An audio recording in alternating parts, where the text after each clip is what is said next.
Tous les dimanches, rejoignez l'aventure 1000% pour être 1% meilleur à chaque épisode.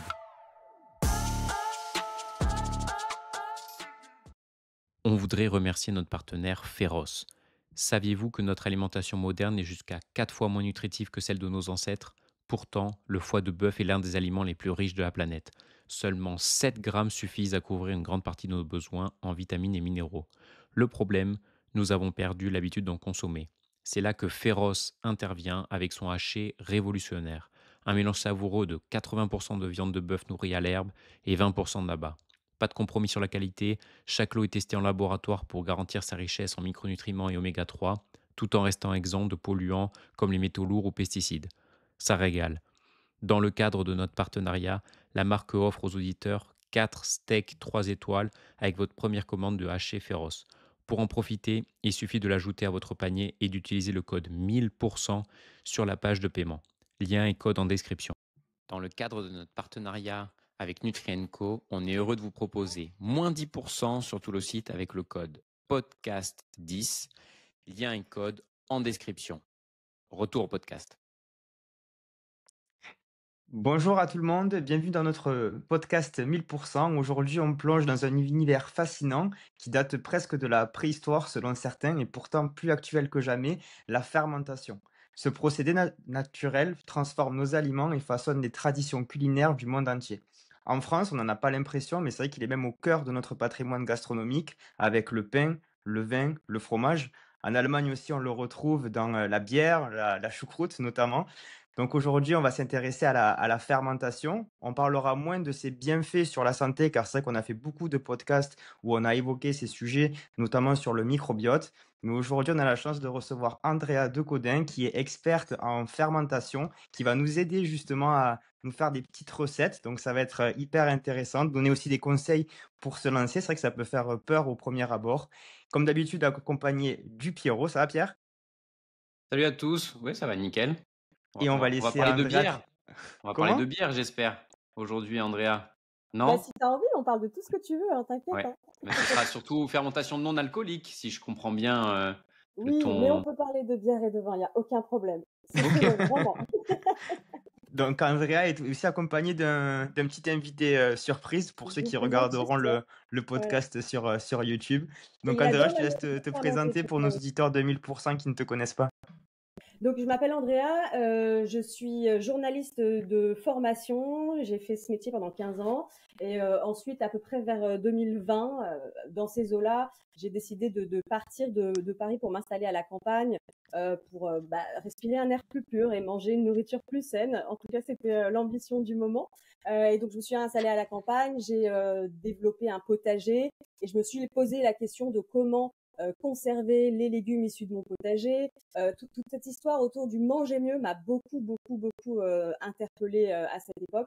Et donc j'ai essayé de trouver des solutions justement pour mieux manger. Et c'est comme ça que la fermentation est venue à moi. C'est-à-dire vraiment au départ trouver une technique pour conserver mes courgettes tout simplement. Et puis c'est en découvrant, je connaissais la fermentation avant si tu veux, mais pas dans le détail, mais c'est en découvrant effectivement tous ces bienfaits pour le microbiote, tout ce que ça pouvait m'apporter à moi et à mes enfants, que vraiment c'est devenu quelque chose qui a été central dans mon quotidien depuis. C'est vrai que tu as raison. Maintenant, on a beaucoup cette image de fermentation qui est bonne pour la santé, mais avant tout, ça a été utilisé pour conserver les aliments, c'est ça? Oui, dans plein de pays du monde, en fait, on dit que c'est quelque chose d'ancestral, mais c'est vrai, c'est pas arrivé d'un seul coup. C'est vraiment une technique qui, à la base, quand la première fois que l'homme a souhaité conserver un produit, il a utilisé, alors par hasard ou pas à chaque fois, hein, il a utilisé la technique de la fermentation. Donc c'est vrai que de base, même pour moi, je l'ai utilisé pour conserver mes courgettes. Parce que en fait, moi, ce qui m'embêtait, si tu veux, dans la stérilisation, c'est que la stérilisation, tu cuis ton aliment. Donc c'est comme de la pasteurisation. Finalement, tu tues un maximum de vitamines. Alors je dis pas que tout est tué avec la stérilisation, mais c'est vrai que du coup tu perds une bonne partie de ce que tu as fabriqué, en fait, de ce que tu as produit au potager.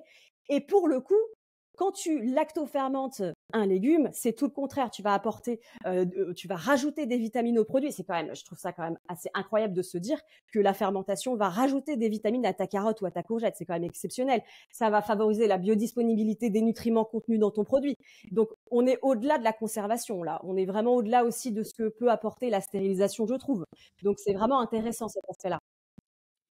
Est-ce que tu pourrais nous expliquer, excuse-moi, juste pour les auditeurs qui peut-être découvrent la fermentation, c'est vrai qu'on en entend beaucoup parler, mais en quoi ça consiste? Et tu as parlé justement de la lacto, mais est-ce qu'il y en a d'autres aussi? Est-ce que tu pourrais un petit peu nous dégrossir tout ça sans forcément rentrer trop dans le détail, mais qu'on comprenne un petit peu les procédés? Alors la fermentation pour être, schématique, c'est, les micro-organismes qui vont se servir du sucre contenu par exemple, sur un légume, pour produire différents acides organiques. Donc ça va être de l'acide acétique par exemple ou, de l'acide lactique, et donc ça va transformer le produit et en même temps cet acide-là, il va contenir ce qu'on appelle, nous des probiotiques, c'est-à-dire ça va créer de nouveaux micro-organismes et certains vont être excellents pour notre microbiote intestinal. Donc, quand on va fermenter, par exemple, un légume, on va lui imposer une transformation qu'on appelle organoleptique, c'est-à-dire qu'il va changer de goût, il va changer d'aspect, il va être peut-être plus ou moins croquant. Tout ça, ce sera dû à la fermentation. Mais pour qu'il y ait fermentation, il faut qu'on mette ton produit dans une situation particulière. C'est-à-dire, tu laisses pas. Oui, alors des fois, tu laisses ta banane toute seule, elle va fermenter toute seule. Effectivement, il va se produire une fermentation alcoolique pour le coup. Mais si on revient, par exemple, sur un légume lacto-fermenté, les conditions particulières, ça va être de le mettre dans un endroit anaérobie, donc sans air. Et donc, certains micro-organismes sans air et à des températures à partir de 20 degrés vont adorer ces conditions pour produire de l'acide lactique. Voilà. Je ne sais pas si c'est pas trop compliqué, mais en tout cas, enfin voilà, pour simplifier, c'est ça. Non, c'est très clair et juste préciser aussi pour les auditeurs, il y a aucun rapport avec le lactose, hein. Est-ce que tu pourrais aussi bien le préciser? Parce que souvent on entend lacto-fermenté, on peut penser au lait, mais en fait, c'est juste de l'acide lactique, juste le préciser pour s'il y a des gens qui sont intolérants peut-être ou qui ont des troubles un petit peu digestifs, au contraire, ça peut être intéressant. Exactement. En fait, on appelle ça bactéries lactiques parce que la première fois qu'elles ont été découvertes, c'était dans du lait. Voilà, parce que vous savez, on fait du yaourt grâce aux bactéries lactiques. La première fois qu'on les a vues, c'était dans du lait, mais les bactéries lactiques, les micro-organismes lactiques, on les trouve sur la peau d'une carotte. Voilà, donc ça n'a rien à voir avec le lait, effectivement, tu fais bien de le dire. Et juste pour les auditeurs, c'est vrai que même moi le premier, pour par exemple nous lancer, si on n'a pas trop l'habitude, enfin hormis le fromage, le yaourt, ce type de produit, comment est-ce qu'on pourrait, facilement introduire des aliments fermentés dans notre quotidien? Est-ce que toi, par exemple, justement, où c'est que tu les mets dans des salades? Quel type de produit? Est-ce que tu pourrais un peu nous aider pour rajouter un petit peu de fermentation dans notre quotidien? C'est vrai que c'est une très bonne question et c'est bien que tu débutes par ça parce que souvent les gens, tu vois, c'est un peu ce que tu disais en introduction, on a compris que, la fermentation, c'était bon pour notre santé, qu'il y avait un lien avec le microbiote, voilà. Les gens ont compris ça de manière générale, mais aujourd'hui, ils en sont au stade où ils veulent savoir comment, utiliser un produit fermenté dans leur quotidien. Est-ce que c'est facile? Est-ce que c'est difficile? Et c'est vrai que moi, quand j'ai commencé la fermentation, ça a été un vrai souci pour moi parce qu'à partir du moment où tu as ton bocal de carottes, OK, techniquement, tu as réussi à le faire, mais qu'est-ce que tu en fais? Et surtout, est-ce que le goût va correspondre à tes habitudes alimentaires, tu vois? Parce que je sais pas si vous avez l'habitude, vous, si vous consommez des produits fermentés, dans votre quotidien ou souvent ou pas, on est d'accord que c'est pas le goût d'une carotte traditionnelle. Et moi perso, j'ai jamais goûté, je sais pas Pierrot, si tu déjà goûté ou pas une carotte fermentée? Non, mais je pense que des pickles ou des oignons, en salade, tu vois, dans des restaurants, ça c'était des mais à la maison, non. Du kombucha, oui, Ouais. mais encore une fois, c'est pas pareil parce que ça reste quand même un petit peu sucré. Je pense pas que ce soit la même chose que ce que tu décris, plutôt des condiments à type condiment, mais plutôt acides. Je pense qu'il faut Oui. s'habituer à ce goût-là. Exactement. En fait, moi, je compare toujours, si tu veux, un pickles lactofermenté à, par exemple, ça ressemble un peu à du cornichon, tu vois, qui baigne Mmh. dans son vinaigre. Sauf que la lactofermentation, elle va apporter un côté acidulé hyper subtil, des saveurs, enfin, aromatiques hyper intéressantes qu'on va moins avoir dans le cornichon qui lui baigne dans son vinaigre. Donc, je compare pour que les gens comprennent qu'on est vraiment quand même sur une légère acidité, mais on n'est pas tout à fait quand même sur du vinaigre. Et je voulais juste finir sur cet aspect-là aussi. Les gens, quand on dit pickles aussi, ils pensent que beaucoup de gens pensent que la lactofermentation, c'est des légumes que tu mets dans du vinaigre, justement, comme les cornichons. Pour eux, pickles, c'est ça. Il y a vraiment un abus de langage autour de ça, une incompréhension. Souvent, moi, il y a des personnes qui viennent me voir qui me disent, vas-y, explique-moi comment on fait, voilà, sa carotte en pickles avec du vinaigre et du sucre, cette fameuse recette. Mais c'est pas du tout de la lactofermentation. La lactofermentation, elle ne fait pas intervenir de vinaigre.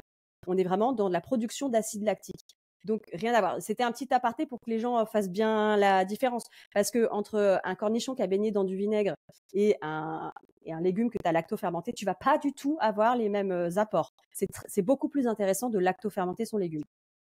Moi, c'est vrai que j'avais l'exemple du kimchi que j'ai goûté et que j'ai découvert quand j'ai eu la chance de partir en Corée du Sud. Et là-bas, c'est vrai que tout le monde mange ça. Et c'est vrai que ça, c'est un goût qui est un peu particulier, mais que j'avais adoré personnellement. Mais est-ce que pour nos auditeurs, on pourrait rentrer concrètement dans ce que tu nous conseillerais, quelque chose de facile au niveau de la fermentation? Si moi, par exemple, je veux me lancer, tu nous diras un petit peu aussi les degrés de difficulté, parce que j'ai entendu qu'apparemment, le miso, je crois qu'on dit comme ça, Le c'est miso, vraiment un miso. stade un peu élevé pour le faire. Mais voilà, si on veut se lancer, déjà, que mettre dans l'assiette et qu'est-ce qui est aussi possible pour nous techniquement à faire?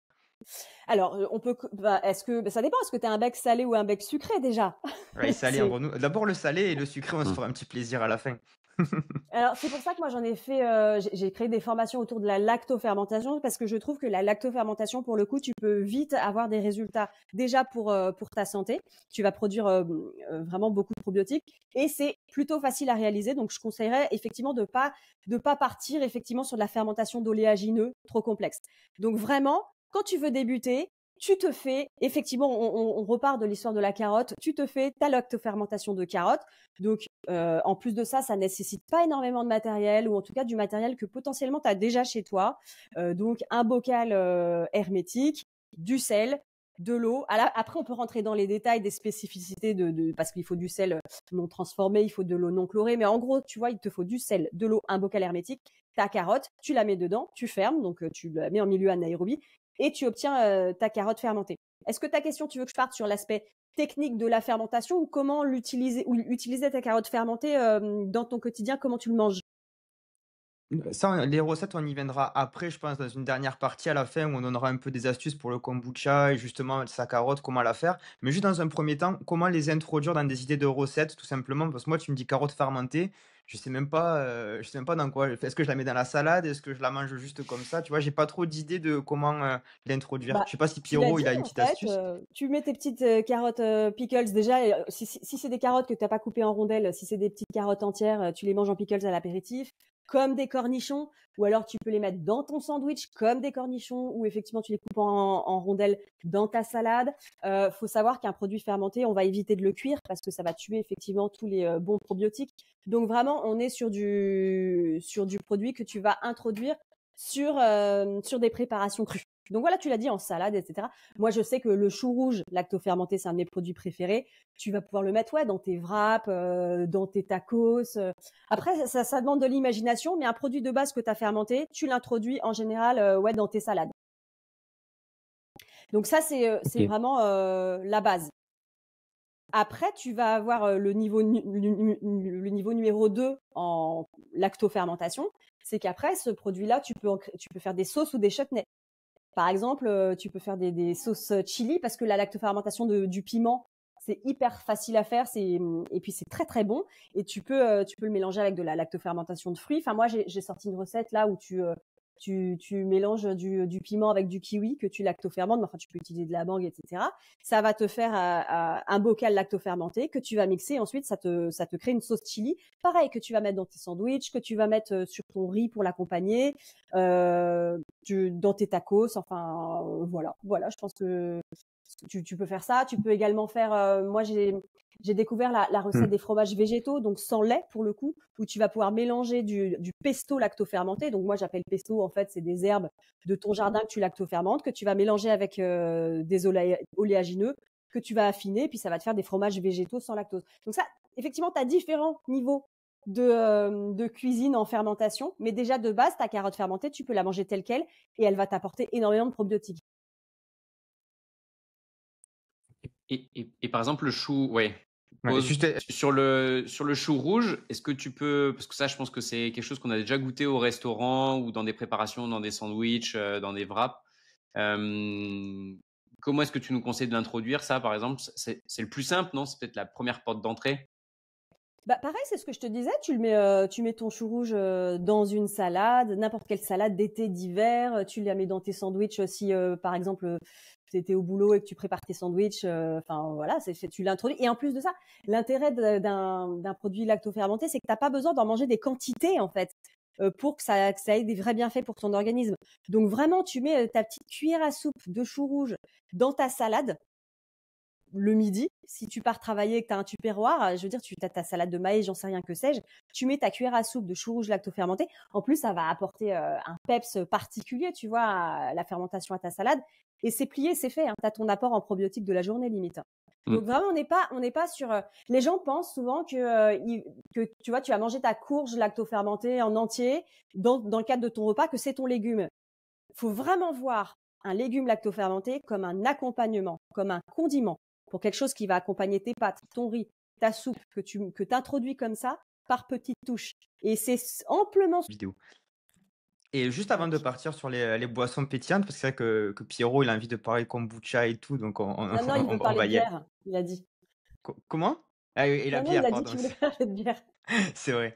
Et est-ce que tu aurais d'autres aliments justement à nous conseiller? Tu nous as parlé des carottes, tu nous as parlé du chou rouge. Est-ce qu'il y a aussi d'autres choses? Je sais pas, typiquement la courgette, la tomate, est-ce que c'est des choses qui se fermentent? Est-ce qu'il y a d'autres légumes justement qu'on pourrait mettre dans notre quotidien?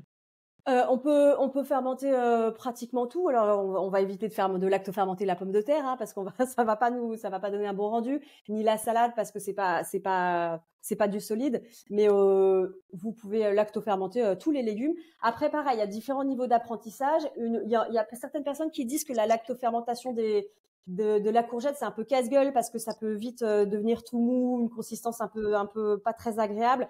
Donc il y a un niveau de maîtrise peut-être à avoir au niveau de la fermentation, c'est-à-dire pas fermenter trop longtemps. Il faut savoir que la plupart des fermentations, c'est minimum 3 semaines hein, avant de consommer ton produit. Bon, le kimchi, par exemple, c'est 1 semaine. Mais une lactofermentation traditionnelle, c'est minimum 3 semaines. Et c'est vrai que si tu lactofermentes ta courgette trop longtemps, c'est-à-dire au bout de 2 mois, tu vas avoir un produit mou, dégoûtant, trop acide. Donc, l'idée aussi, c'est la fermentation, c'est vraiment un jeu d'expérimentation, quoi. Et c'est surtout que ton produit, les conditions dans lesquelles tu vas le lactofermenter, le temps de fermentation, la température à laquelle tu vas fermenter, va faire qu'au final, ça va te produire un produit qui sera jamais le même à chaque fois. Et je trouve qu'il y a un côté magique quand même dans ce truc-là, c'est-à-dire que tu peux avoir le même légume que ta copine à côté, vous allez fermenter de chacune de votre côté et le rendu sera jamais le même. Et il y a ce côté magique et ce jeu d'expérimentation qui est, selon moi, qui fait appel à la créativité et c'est ça que j'apprécie beaucoup. Donc pour répondre à ta question initiale, on peut lactofermenter pratiquement tous les légumes, tous les aromates. Moi, je penche par exemple sur les oignons rouges lactofermentés parce que c'est un petit condiment que tu peux mettre dans tes salades, dans ton taboulet l'été. Mes enfants, ils adorent. Et pourtant, ils ont moins de 10 ans. Hein. Ils adorent les oignons rouges lactofermentés, voilà, que tu manges en pickles. Mais tu peux tout faire. Tu peux, par exemple, juste prendre un bocal et lactofermenter que de l'ail. Et comme ça, tu as ton petit bocal d'ail que tu vas ressortir après pour mettre dans n'importe quelle préparation. Imaginons, tu veux faire un pesto traditionnel. Et tu veux apporter des probiotiques et tu veux apporter une petite acidité, un goût un petit peu hors du commun à ton pesto. Tu sors ton bocal d'ail lactofermenté et tu mets quelques gousses d'ail fermentées dans ton pesto que tu mixes et le goût va être incroyable. Tu vois, tu peux pimper vraiment tes préparations comme ça. Mais oui.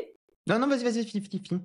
Non, mais je disais juste qu'en fait, les recettes, elles sont infinies et les possibilités, elles sont infinies avec la fermentation pour peu que tu apprécies le goût de la fermentation. Non, juste ma question, c'était, OK, pendant 3 semaines, donc on a compris selon la durée de fermentation, ça va varier de 1 à 3 semaines, peut-être plus même pour certains aliments. Mais une fois que tu as fini ça, pour les conserver derrière, comment tu fais? Tu les conserves au frigo? Tu les conserves, à l'air libre? Ou en fait, tu maintiens la fermentation? Comment ça se passe? Bah, en fait, quand tu mets ton légume à fermenter, donc il doit fermenter pendant 3 semaines. Et ensuite, si au bout de ces 3 semaines, tu veux l'ouvrir, tu l'ouvres, tu consommes ce que tu as à consommer, tu refermes ton bocal et tu le mets au frigo. Parce qu'il faut savoir que le frigo, c'est à peu près entre 3 et 6 degrés. Et à ces températures-là, les micro-organismes stoppent la fermentation. Donc, si tu veux, une fois que tu as ouvert ton bocal, tu le places au frigo. La fermentation ne se poursuit pas. Mais par contre, il y a une vraie conservation. Tu peux conserver ton produit des mois au frigo. En revanche, si tu as fermenté pendant 3 semaines ton produit, mais que tu n'es pas encore prêt à le manger, tu le laisses dans ta cave à une température quand même relativement basse. Pas à température frigo, mais tu peux le laisser à une température dans ta cave ou dans ton cellier à 15 degrés, tu vois. La fermentation va être très, très longue, enfin, très lente, on va dire. Ton produit va s'affiner avec le temps et il peut rester des mois et des mois et des mois comme ça en bocal dans ta cave. Vraiment, il y a différentes options. Il faut juste savoir qu'à partir du moment où tu ouvres ton bocal, ensuite, il faut le mettre au frigo. Il ne faut pas le refermer et le laisser sur ton plan de travail. Parce qu'en fait, on est vraiment sur du vivant. Hein. Je pense que je ne l'ai pas assez dit depuis le début, mais on est sur des micro-organismes qui travaillent pour nous. Donc, à partir du moment, ces micro-organismes-là, là, pour la fermentation, souvent, ils aiment des températures assez ambiantes, assez douces, 20 degrés, entre 20 et 25 degrés, c'est leur température idéale. Donc, si tu ouvres ton bocal et que tu le laisses sur ton plan de travail en plein été, je peux te dire que Mauvaise surprise. il va se passer des choses. Et finalement, à l'inverse, est-ce que ça peut devenir nocif? À quel moment est-ce que ça peut être pas bon, que ce soit au niveau gustatif ou au niveau santé, où on passe la limite en fait? C'est quoi les erreurs un peu? Très bonne question. Alors au niveau gustatif, ça va dépendre de chacun. Il faut savoir que plus tu mets ton aliment à fermenter et plus il va s'acidifier avec le temps et plus il va se ramollir. Donc une carotte que tu vas avoir que tu as laissé fermenter 2 ans, je pense que, enfin à mon avis, elle va être immangeable. Et ça dépend. Après, ça dépend vraiment du produit que tu as mis à fermenter. Un ail, par exemple, plus tu vas le laisser fermenter longtemps, meilleur il sera. Pareil, on est sur un jeu d'expérimentation. Franchement, si demain tu décides de fermenter, c'est ton palais qui va dicter finalement les légumes qui, au fur et à mesure, vont te plaire, la durée de fermentation, etc. Après, au niveau des risques d'intoxication, c'est aussi ce qui revient très souvent chez les gens qui veulent débuter en fermentation.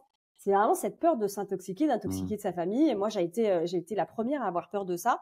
Faut savoir que la fermentation de base, c'est un principe qui est hyper safe. Si tu le fais bien, c'est hyper safe parce que ça produit un produit qui est acide. Et par exemple, la toxine botulique, elle se développe pas en milieu acide.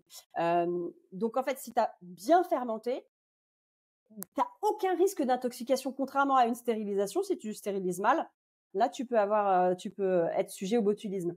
Donc moi, le conseil que je donne toujours, c'est de se munir, surtout si vous débutez, en fait, c'est de se munir du papier pH que tu achètes sur Internet en pharmacie. Tu t'assures que ta production que tu as faite avant de la goûter, elle est bien acide. Tu trempes ta languette, tu vois si c'est acide ou pas, et c'est OK, tu seras rassuré. Mais pour moi, il n'y a pas de sujet sur l'intoxication, en tout cas en lactofermentation, puisque ça produit un produit acide. Et si jamais tu as des doutes, franchement, hein, tu ouvres ton bocal et tu as un doute, tu peux pas avoir de doute. Au niveau de l'odeur, un produit qui a putréfié, c'est pas la même odeur qu'un produit qui a fermenté. Enfin, vraiment, soyez rassurés. Je t'entendais dans un autre podcast dire que quand même, des fois, ça pouvait avoir une odeur soufrée des aliments qui ont fermenté. C'est quand même pas une odeur. C'est de l'œuf pourri quand même, hein, le C'est soufre. pas anodin. Oui. Ouais, ben, c'est le cas notamment, ça va être le cas sur, par exemple, le chou. Voilà, ça peut produire une odeur soufrée, donc clairement une odeur de paix. Donc ça, il faut le savoir. Mais encore une fois, enfin, la fermentation, je pense que les personnes qui s'intéressent à la fermentation sont des personnes très ouvertes, très curieuses et qui n'ont pas d'a priori. Donc effectivement, moi j'ai fait goûter un jour du kombucha à une dame. J'étais à un stand pour faire découvrir la fermentation et elle goûte, alors que tout le monde dit que le kombucha c'est super bon et elle s'exclame en disant ah mais ça sent vraiment le pourri et ça a un goût de pourri. Donc après moi je peux rien faire.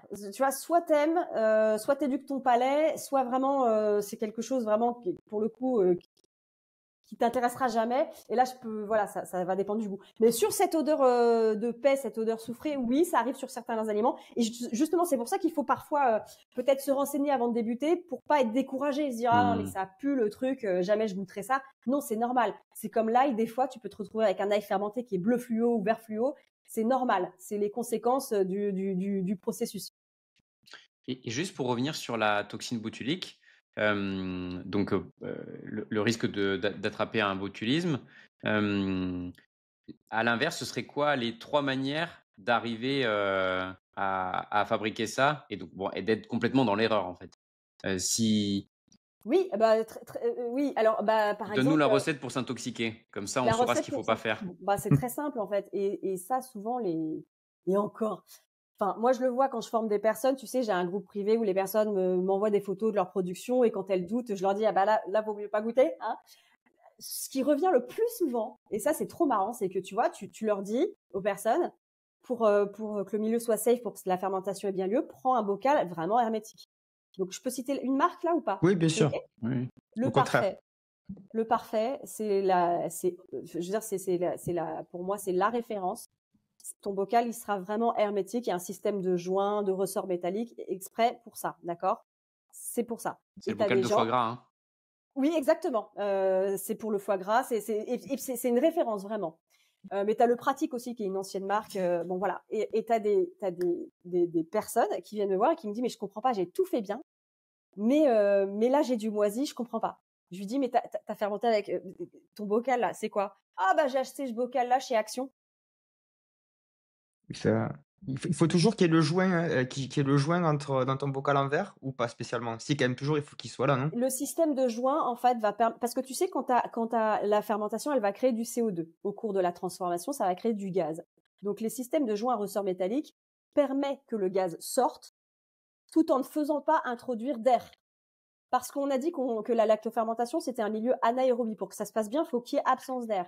Et donc, ce système-là permet que le gaz créé puisse s'échapper. Et d'ailleurs, c'est pour ça qu'au début, quand tu lactofermentes, la première semaine, tu peux avoir du liquide et de la mousse qui sort même du bocal. C'est très bon signe. Ça veut dire que le vivant est à l'œuvre. Mais à l'inverse, ce système de joint à ressort métallique de qualité te permet que ce liquide, que ce CO2 sorte sans que de l'air s'introduise dans le bocal. Et ça, un bocal que tu vas acheter cheap chez Action, chez Ikea, machin, je suis désolée de citer des marques, Pas de mais en souci, général, t'inquiète. ça va permettre que le CO2 sorte, mais ça va aussi permettre que l'air entre. Et c'est pour ça qu'en fait, tu vas créer un milieu favorable au développement de ce que tu veux, quoi. Oui, donc Donc c'est pas on radine pas sur le bocal, quoi. ouais, On donc radine pas sur le bocal, c'est exactement Merde. ça. c'est pas parce qu'on a le joint que forcément le bocal est bon. C'est ça qu'il Et faut retenir. déjà, et puis ton joint aussi, ton joint, à un moment donné, il faut penser à le changer. Il y a eu aussi ce cas que j'ai eu, où d'une personne qui fait tout bien, elle a le bon bocal, et elle me dit, je comprends pas, ça a moisi. Et si on regarde en détail, en fait, son joint, c'était un joint qui datait des années 60, et il y avait une petite, le joint aussi, parfois, des fois, parce que ces bocaux-là, on les utilise, tu parlais de foie gras. Le foie gras, on stérilise, hein, pour faire son foie gras, hein. Et donc, en fait, tu utilises ton bocal avec ton joint dans lequel tu as stérilisé ton foie gras. Au fur et à mesure, ton joint, il va s'effriter, il va y avoir des petites, comment on appelle ça, ouais, des petites interstices, et il va moins jouer son rôle en fermentation. Donc, on va pas radiner non plus sur le joint, ok. Donc, un bocal de qualité, un joint pas trop vieux, même si je utilise mes anciens joints, mais un joint qui tient la route. Et oui, Alexandre, tu voulais dire Non, non, quelque je non, chose? Non? je te laisse. Donc du coup, j'allais Voilà. revenir sur ce que pardon, sur ce que disait Pierrot. Donc le bocal, la moisissure peut-être, est-ce que c'est vraiment, un signal ou pas? Est-ce qu'on peut avoir aussi une moisissure et pas forcément, avoir quelque chose de nocif dans notre bocal? Ben, par exemple, en lactofermentation, il peut arriver que tu aies des moisissures. Alors, si elles sont pas velues, poilues, bleues, horribles, tu peux enlever les petites moisissures. Moi, je le fais pas. Et je le conseille pas. Je me protège aussi. Si tu vois la moindre trace de moisissure, le consomme pas. Moi, c'est ce que je conseille. Après, il y en a pour qui c'est pas un souci, mais c'est comme ton pot de confiture, en fait, hein. Tu sais, des fois, tu as de la moisissure, c'est pas de la méchante, en fait. Et d'ailleurs, avec du moisi, on crée aussi d'autres formes de fermentation sur les oléagineux. Tu vois, tu introduis du moisi, hein, sur d'autres formes de fermentation. Donc, il faut pas avoir peur du moisi. Sur les pots de confiture, tu l'enlèves. Là, en fermentation, tu peux aussi l'enlever. Moi, je le conseille pas. Si tu vois du moisi, jette ton pot. Voilà, prends pas de risque, voilà, comme ça. Mais je voulais revenir sur la qualité de ce que tu achètes pour fermenter. Donc, il y a le bocal, il y a le joint, et on peut quand même l'évoquer, la qualité des produits que tu vas utiliser. Par exemple, une eau, on sait qu'en fermentation, on va utiliser une eau non chlorée. Pourquoi? Parce que le chlore, elle va empêcher la fermentation. Elle va tuer les micro-organismes. Ça va pas être bon pour ta fermentation. Donc déjà, utilise aussi une eau non chlorée. Tu vois, une eau type cristalline, par exemple. La qualité de l'eau donc va jouer sur le développement ou pas de pathogènes. Oui. Et filtrez votre eau, hein, sinon, pour pas citer de marque, filtrez votre eau avec une Brita, ça marche très bien avec des filtres à charbon actif. Je pense. Est-ce que tu as essayé? Alors moi, je suis pas du tout pro Brita, du tout, parce que je trouve Aïe. que ça filtre pas suffisamment l'eau. Mais moi, je suis une extrémiste, hein, donc Oui, C'est moi, je bien, suis. on veut du débat là ici. Ouais, dis-nous pourquoi. Non, moi, je suis plutôt sur les systèmes à filtration style British Berkfield, tu vois, les trucs un peu, les gros mastodontes. Enfin, moi, j'en ai deux chez Dit moi. Berquet. Ou Berkey. T'as les deux marques. T'as Berkfield et Berkey. Et donc ça, c'est des marques anglaises et américaines qui là, on est au-delà du filtre à charbon. On est vraiment sur des systèmes de filtration très très élaborés. Donc moi, en tout cas, c'est ce que je conseille. Mais pour les personnes qui n'ont pas forcément envie d'investir sur des Hmm. produits comme ça, ça coûte quand même très cher, hein, 500 € quand même, hein, pour une famille de 4. Donc effectivement, bon, bah, tu conseilles le Brita, pourquoi pas. Si tu m'assures que le Brita, il enlève ton chlore, pourquoi pas. oui, Euh, sur le chlore, oui.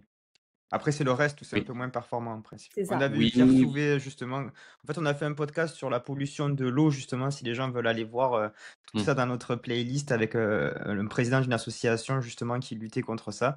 Et c'était hyper intéressant et il vantait la Brita justement pour le chlore. Après, elle a forcément ses limites hein, sur d'autres pathogènes. Pas forcément. Je sais pas s'il a cité la marque Non, Brita. il En n'a tout pas cas, il cité, non. disait à partir du moment où vous avez un filtre charbon, déjà, c'est une première porte d'entrée. Et c'est 10 000 fois Ouais, mieux que de boire votre eau du robinet non filtrée. Et ouais. les eaux en bouteille avec les contaminations de microplastiques, pareil, ça. Franchement, on est attaqué de partout. Et puis, il faut pas oublier que l'eau du robinet, enfin, il y a beaucoup de résidus médicamenteux, hein, Hmm. qui arrivent dans l'eau du robinet. Donc, pareil. Enfin, je veux dire, voilà quoi. Mais C'est à pas ouf, quoi. Et le contrario, tartre des canalisations ouais. aussi. Et Hein. à Aussi. contrario, l'eau cristalline, il faut faire attention à la pollution du plastique aussi qui est dans les bouteilles, de pas mettre les bouteilles, on le répète, hein, mais de pas mettre les bouteilles au chaud, essayer vraiment de les mettre plutôt à l'ombre, de les conserver assez rapidement. C'est des petits gestes qui sont intéressants à faire et qui sont importants à préciser. Donc l'eau, important. Est-ce que les aliments aussi sont importants ou est-ce que tu prends du bio pour faire de la fermentation Oui, ou pas spécialement? alors moi je prends du bio parce que pareil, pesticides, hein. Je veux dire, voilà, Ouais. les pesticides peuvent empêcher une bonne fermentation, sachant qu'à l'inverse, la fermentation peut éliminer les résidus de pesticides, donc c'est hyper vertueux. Mais quoi qu'il arrive, si vous avez la possibilité, et même si on sait que le bio parfois se base sur certains critères qui sont pas forcément si bio que ça, hein, on va dire, ça dépend de où tu achètes tes produits bio, mais de préférence bio ou alors peut-être se renseigner sur l'origine des légumes ou des fruits que tu vas fermenter, peut-être avoir dans ton AMAP ou alors voir les agriculteurs de ton coin, peut-être voilà, te pencher sur le sujet. Moi, j'ai beaucoup d'apprenantes qui fermentent sur du non bio et ça marche très bien aussi et elles me font leur retour. Donc moi, je conseille effectivement de partir sur des produits avec le moins de pesticides possible, mais sachez aussi que si vous n'avez pas les moyens, voilà, financiers ou autres, de partir sur du bio, ça peut aussi marcher sur du non bio. Ne vous inquiétez pas. Et au contraire, de toute façon, quoi qu'il arrive, moi je valoriserai toujours la démarche de fermenter. Si vous n'avez pas forcément les moyens de partir sur tel ou tel produit, voilà, je vous soulage de ça au niveau de la conscience. Faites au mieux. Enfin, ce sera déjà très bien. Et selon toi, pour avoir une diversité de produits fermentés, si je veux économiser des sous, parce que là on parle un peu de ça aussi, sur l'achat de probiotiques, tu me conseillerais d'avoir, est-ce que tu pourrais m'en citer 4 à la maison qui seraient intéressants d'avoir pour remplacer l'achat de probiotiques qui ont un certain coût quand même? Alors, moi, moi, je suis pas médecin, donc je vais pas pouvoir te dire Oui. telle chose est mieux pour toi. Moi, je prêche pour ma paroisse. Mhm. Et par contre, je pense que beaucoup de médecins te diront, s'ils te conseillent de prendre des produits fermentés, c'est de varier. Il y a que ça. Parce que en fait, le problème sur les études, sur par exemple sur le kombucha, il y a très peu d'études autour de quels probiotiques spécifiques vont apporter le kombucha ou la carotte lactofermentée ou le kéfir ou le miso. On n'a pas précisément les souches, en fait, on les a pas précisément, puis ça dépend aussi de la manière dont tu as fait ton produit à la maison, etc. Contrairement à un probiotique que tu vas prendre en cachet, en gélule, tu sais exactement ce que tu prends, tu vois. Donc, la personne qui veut améliorer sa santé et pas forcément passer par les gélules, et elle fait bien, moi je trouve, il faut qu'elle mette en avant la diversité des produits fermentés qu'elle va consommer. Donc déjà, si elle n'est pas prête à faire elle-même ses produits fermentés et qu'elle préfère les acheter, qu'elle fasse attention à pas acheter un produit fermenté qui va être pasteurisé. Là-dedans, il n'y aura pas de probiotiques. Non, parce qu'on est sur beaucoup de greenwashing autour de la fermentation, c'est très à la mode. Mais une fois que tu as acheté ton produit fermenté, tu regardes derrière, il y a écrit pasteurisé, c'est comme si tu n'avais rien acheté. Hein. Donc déjà, qu'elle soit consciente de ça. kombucha, kéfir, chou rouge fermenté. Il faut pas que ce soit pasteurisé. Et après, voilà, la deuxième chose, si elle le fait elle-même, ce qui est très bien, c'est de diversifier vraiment. Donc, je conseillerais pas un produit fermenté plus qu'un autre. Je pense que il faut diversifier au maximum. Comme ça varie les souches aussi de C'est ce que je micro-organismes. voulais dire, ouais. Mm. Ouais, ouais. Mm. Sachant que pareil, enfin encore une fois, je suis pas médecin, donc je vais t'apporter juste ce que je sais et puis de mon expérience. Des probiotiques que tu vas prendre en gélule, ça, tu vas être sur un traitement sur plusieurs semaines, sur plusieurs mois, j'en sais rien. Sachant que les souches que tu vas incorporer vont venir faire varier ton microbiote. C'est un peu l'idée, hein, pour l'améliorer. Sauf que les probiotiques que tu vas incorporer dans ces gélules-là ne vont pas s'implanter dans ton microbiote intestinal. Alors que des probiotiques vivants, naturels, issus de ta fermentation, vont s'adapter et s'implanter beaucoup plus facilement et durablement dans ton microbiote. Donc ça peut être plus intéressant aussi, en tout cas si tu prends tes gélules, de compléter peut-être avec vraiment des produits fermentés que tu auras achetés ou fait toi-même. Au niveau de la durabilité de l'apport en tout cas. Juste avant de partir sur les effets un petit peu pas sur la santé parce qu'on sait qu'on n'est pas médecin, mais c'est juste montrer et mettre en avant l'effet justement sur le microbiote. Donc on avait dit, juste pour finir cette partie-là, parce que c'est vrai qu'il y a des gens peut-être qui vont, c'est une bonne question de Pierre, qui vont justement peut-être se lancer dans la fermentation. Donc tu as dit le bocal, l'eau non chlorée, les aliments. Est-ce qu'il y a peut-être un autre point, comme peut-être la conservation, de ne pas le mettre trop chaud, trop froid? Est-ce qu'il y a aussi un autre conseil en dehors de ça? Oui, bah écoute, pour la lactofermentation, en tout cas, je te dis, la température idéale, c'est entre 20 et 25 degrés, mais il y a plein de pays qui fermentent de manière ancestrale alors qu'il fait 30 degrés. Donc vraiment, je pense que c'est vraiment pas la température qui va jouer là-dessus. C'est vraiment déjà puis je l'ai pas dit, mais en fait, la base, en fait, tu pars avec des produits que tu as lavé de base. Enfin, je veux dire, sans stériliser, faut juste être propre quand tu fais ta fermentation déjà pour pas que les pathogènes de base soient présents. Voilà, dans ton bocal, tu le laves à l'eau chaude. Tu travailles avec des mains bien propres, avec des ustensiles bien propres. Tu sais d'où viennent tes légumes. Tu travailles avec un sel non raffiné. On en trouve partout, hein, du sel non raffiné. Hein. Donc, si possible, on évite d'acheter du sel la baleine, hein, qui contient plein de merde, on va dire. Hein, donc, et puis c'est tout. Puis ça se passera très très bien. Voilà pour moi les conseils de base. Et tu peux nous donner une référence de sel Franchement, tu peux aller chez Lidl. Tu vas trouver du sel non raffiné. En fait, il n'y a pas de référence de sel. Tu retournes ton paquet et si tu vois sur les ingrédients, il y a juste écrit sel, tu le prends. Par contre, si tu vois acidifiant, je sais pas combien, iode ou je sais pas quoi, non, tu prends pas. Il faut juste qu'il y ait du sel. Ok. Et ça, Ben, t'en super, trouves vraiment dans n'importe quel magasin. Hein. top. Merci Andrea. Et si par exemple on veut commencer justement à manger des aliments fermentés, on dit qu'ils sont plus digestes, mais souvent on prend par exemple l'exemple de la choucroute, ça peut être difficile à digérer. Comment est-ce qu'on fait pour introduire? Est-ce qu'il y a aussi excuse-moi, je te pose beaucoup de questions, mais est-ce qu'il y a aussi des populations peut-être à risque pour qui tu déconseillerais ce type de produits fermentés? Alors déjà, si t'as pas l'habitude de manger un produit fermenté, ce qui a été mon cas, hein, on commence tous quelque part. C'est vrai que l'intérêt, on dit que ça favorise la digestion, etc. Mais ça peut paraître contre-intuitif au début si t'as pas l'habitude. Tu peux avoir des flatulences, tu peux avoir des problèmes de digestion quand tu débutes de la fermentation. C'est contre-intuitif, mais oui, ça risque d'arriver. Il faut pas, voilà, encore une fois, il faut se renseigner et c'est pour ça que ce podcast existe aussi. Il faut avoir toutes les clés en main, de savoir qu'au début, ça peut être un peu perturbant. Tu peux avoir des petites perturbations, mais voilà, l'idée c'est vraiment de les introduire petit à petit. On n'est pas là pour manger un bocal entier dès le début. Je parlais tout à l'heure d'une petite cuillère à soupe par repas. Quand tu es en phase d'introduction de produits fermentés dans ta vie, c'est une petite cuillère à café. Hein. Tu prends ta petite cuillère à café de chou rouge lactofermenté dans ton plat pour débuter et graduellement, tu y vas petit à petit. Pareil, tu t'envoies pas 3 verres de kéfir la première fois. Parce que les gens disent aussi, ouais, c'est bon le kéfir, j'en achète. Enfin, c'est toujours pareil, si tu achètes un kéfir ultra sucré pasteurisé, effectivement, tu verras ni les bienfaits, ni les problématiques que ça peut causer au début. Par contre, si tu fais ton vrai kéfir, tu vas le sentir. Donc voilà, on va introduire tous ces produits-là de manière graduelle. Et sur le profil de personnes potentiellement à qui ça ne pourrait ne pas correspondre, est-ce que Justement, si des gens ont des troubles digestifs et qui peuvent avoir peur, donc on a bien compris, une petite cuillère pour commencer, on voit comment ça commence, un peu comme nous en kiné avec, les exercices et cetera, avec la douleur, hein, on fait des exos, on voit le lendemain comment ça se passe, pendant, après et après en fonction, on augmente, on diminue et on voit la charge. Donc là, c'est un peu pareil, on regarde le lendemain comment ça se passe et est-ce qu'il y a par Ouais. contre des profils de personnes à qui tu déconseillerais, Oui. tout simplement de prendre de la fermentation? Alors, il y a peu de profils. Et encore une fois, je suis pas médecin, mais les personnes intolérantes, enfin, qui ont des problématiques avec l'histamine, par exemple. Alors, on sait que tout ce qui va toucher les micro-organismes et l'histamine, on s'en méfie. Donc, je déconseillerais vraiment de tester petit à petit un produit fermenté et voir comment on réagit. Mais vraiment, sur ce terrain-là, pour le coup, il faut vraiment voir avec son médecin. Il y a ce profil-là. Et puis, il y a aussi la question de, par exemple, sur les boissons fermentées, alcool, pas alcool. Est-ce que je peux en consommer étant enceinte? Est-ce que je peux en donner à mes enfants? C'est une vraie question et si vous voulez, on peut peut-être s'y plonger un petit peu pour savoir Plonge-nous, de quel vas-y, retour.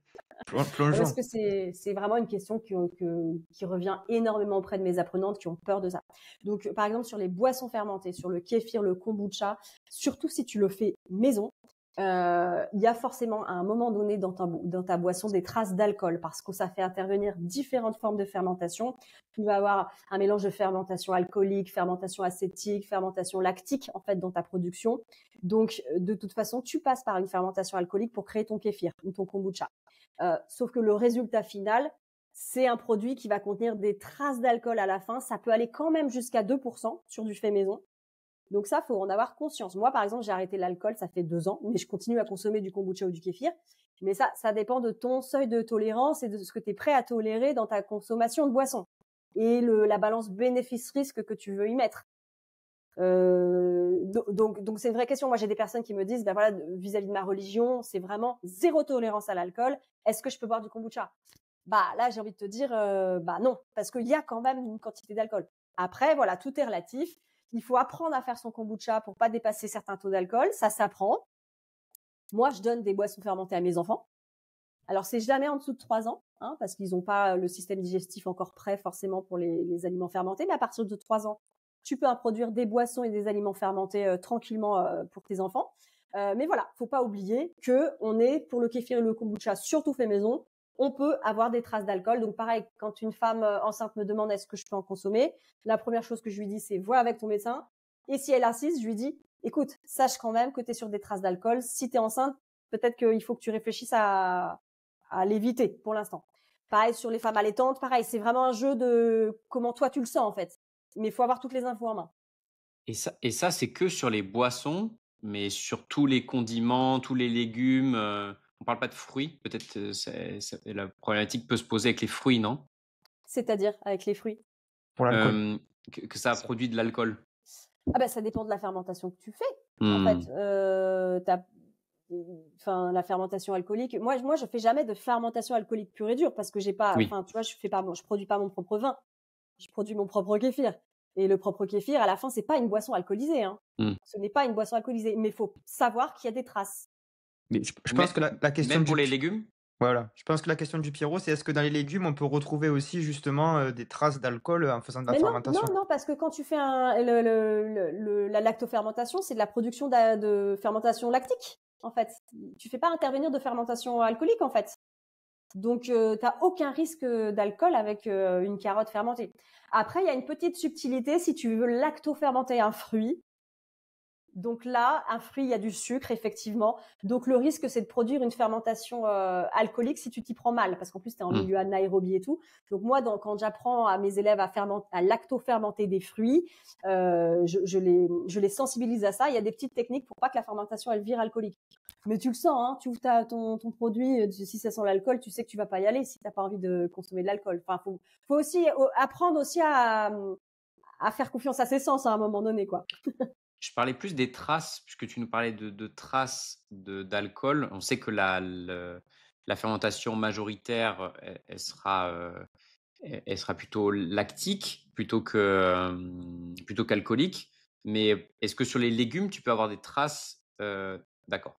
Non, Ça, non, non, pour non, une non. femme enceinte, par contre, ou juste quelqu'un qui veut pas du tout avoir de consommer d'alcool, ou pour même des enfants, on part peut-être du principe que pour une femme enceinte, on prend pas de risque, zéro, ni allaitante.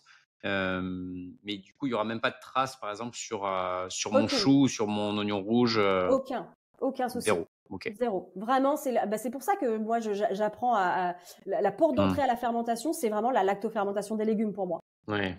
Parce que c'est simple, tu peux quand même le mettre dans vachement de salades, de trucs, et effectivement, il y a pas ces problématiques d'alcool.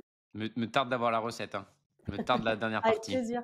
Bah, je pense qu'on va y aller parce que c'est vrai que les principes sur le microbiote, on les a quand même pas mal évoqués. C'est pas ta spécialité, Andrea, et nous non plus, c'est pas trop notre corps de métier.